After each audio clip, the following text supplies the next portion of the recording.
I've been playing and even writing games for as long as I can remember. John Radoff, I'm the CEO of Disruptor Beam. I think games are the only real type of media where you can allow your audience to also be a participant, and that's always been exciting to me. I'm going to start by just giving you some strategy tools to work with, but we thought maybe it would be fun to kind of shake things up a bit. So I do want to introduce a special guest who's going to join us today. John, nice to have you. I understand you're screwing around with a timeline. I'm very upset. The experience of the game is immersive. We've really invested in a lot of technology and art development, and then we bring them to life within games that are unique and innovative, that do things that people just haven't seen in mobile and online games before.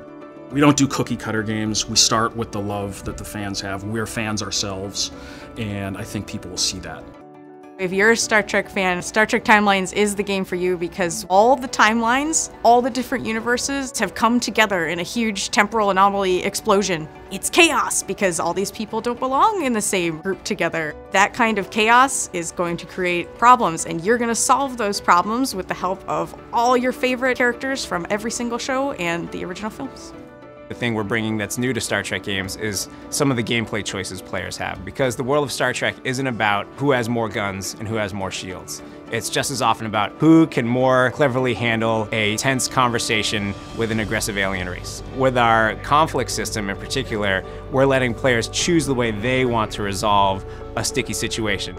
Everyone in the company is really interested in getting the details of Star Trek right. We're constantly talking about what episodes we just watched and how can we incorporate something we just saw from an episode of anything, be it Voyager, Next Generation, one of the movies. How can we get that into the game in a cool and interesting way? No detail has been too small to be the nugget of a cool idea.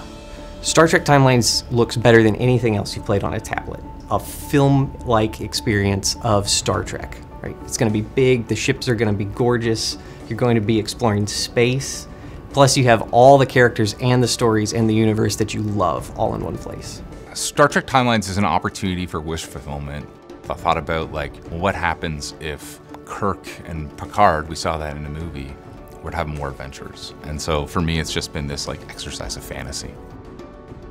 As a fan, I'm most excited about seeing a bunch of my favorite characters again and interacting with them and revisiting these people who are almost friends in a sense since I've grown up with them.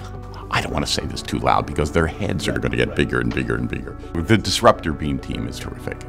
I mean, they're really bright people. I was really taken aback by how passionate they are about the first project, which was Game of Thrones, now this project. People who are interested in Star Trek are going to be in really good hands.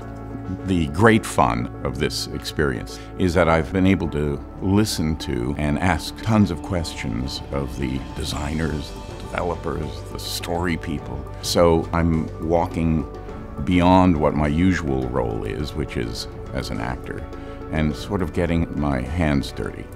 We really wanted to go back to what is authentic about Star Trek, what is in the essence of what people love about it, which is the exploration and the characters and the optimism. So if you love Star Trek, this is a game in which you'll really be able to bring that love to life because you're going to be there with millions of other people who share that passion for that universe. The team is extremely excited. There's just so much lore there, there's so much love for it.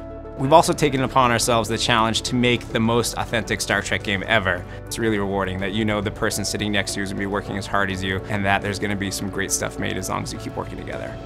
Your favorite character is? Q. Q. There we go.